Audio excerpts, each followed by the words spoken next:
Today we are going to dive back into our Pride Summer Series, and we are excited to spotlight another incredible content creator who is out there educating about deafness and the community and actually teaching ASL online. We are going to be spotlighting Defining ASL, which is Travis Merrill's Instagram page, where he is on there showing you different signs and different tips and tricks about the community. And it's a really great resource for you to go on and learn a little bit more about ASL and to maybe even pass along to your friends who are interested in learning sign language. So we are going to jump in today with talking about volunteering as activism, and as individuals who work within the deaf community and interpreters and beyond, we need to always be working on volunteering and our activism. It's a part of our CPC to give back to our community that has given us their language and their culture. And I think it's important to just note that obviously we're professionals and you deserve to be paid for your work, but there are definitely opportunities where you can use your skills in interpreting to give back to the communities that have been giving to you.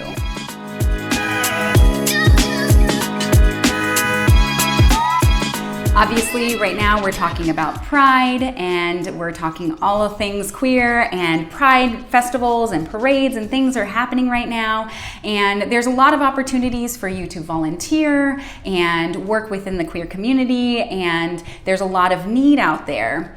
Keep in mind that during these types of months like Pride and during months like Black History Month, that people within both of those communities are typically bombarded with questions and asked to be activists and asked to educate. And so we need to be cognizant of that when we are interacting with other people who are within these communities, that we aren't overwhelming them with requests to volunteer. Obviously, if we are going to be working at a Pride parade, it's important that the community is represented by one of its own. And so if you're aware of an event that's going on in your community and you don't know if communication is going to be facilitated, but you know that there's a crowd of people that could potentially benefit from this event, I encourage you to reach out to the event, the person who's hosting the event, and ask them if they are providing interpretation services and offer to get them connected with individuals who can provide those services. Or if you're willing to volunteer yourself,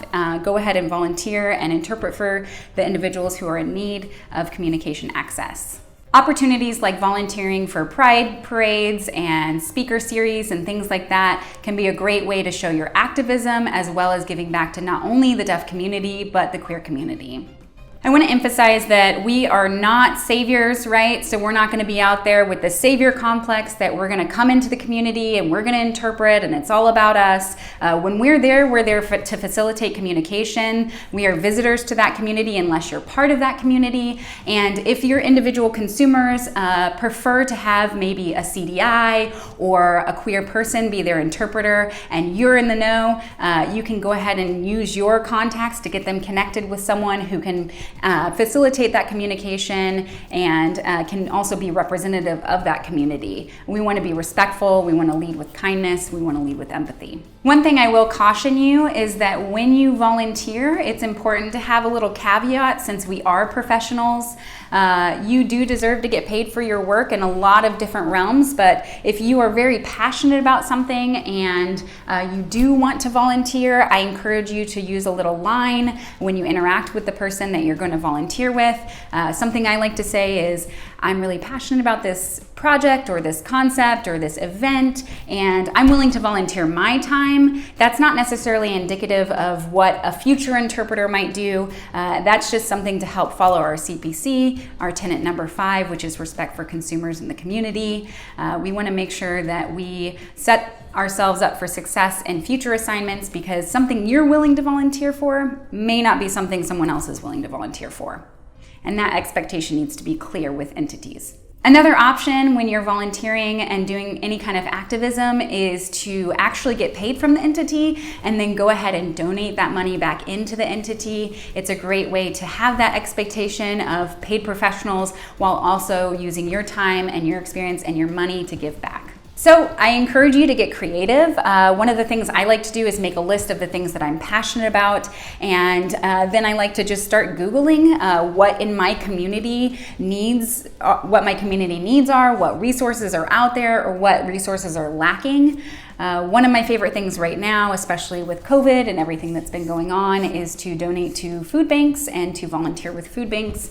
Right now we have many people who don't have food and don't have access to food, and food bank lines are very long. And so it's really easy for me to get a group of friends together and kind of pool our money and either go buy food, or sometimes the best option is just to donate that money to the food bank because they have contracts set up where they can actually procure more food with the amount of money that you donate. Another thing that I really enjoy doing is I like to look for opportunities where there are events and things that are going on, and reaching out to them to ask if they have communication access set up. And if it's something that I'm really passionate about, that's when I give them that caveat line or ask them to pay me and then donate back to them. And then that's an opportunity for me to reach out to deaf organizations and different clubs and things like that and let them know that these events are going to be accessible, and so that we can have a community that's more accessible to individuals all across the board. One really awesome low commitment kind of volunteer thing that you can do and use your expertise as an interpreter is volunteering for a text crisis line. So the text crisis line actually has trainings about deafness, and many deaf individuals will text that line to seek help and support. And so if you're already in the know about interpreting and deafness and the deaf community and deaf culture, this could be a really great opportunity for you to volunteer, and you can set up that volunteer time ahead of time so you know exactly when and what you're going to do, and it's very low commitment. And here at The Gracious Mind, we are constantly looking at ways to give back. And so if you're interested in volunteering or you don't know where to get plugged in, you can email us or reach out at info@thegraciousmind.com, and we'll try and get you plugged into your community or the communities that we're a part of. So we want to hear from you. We want to know what organizations you support, where you're plugged in, and what kind of volunteering you're doing, because we'd love to engage with you and learn from you, and also work to uplift and plug in other people where maybe you're plugged in, and kind of make those connections. Click subscribe and check us out next week for a really exciting video. Have a great week, everyone.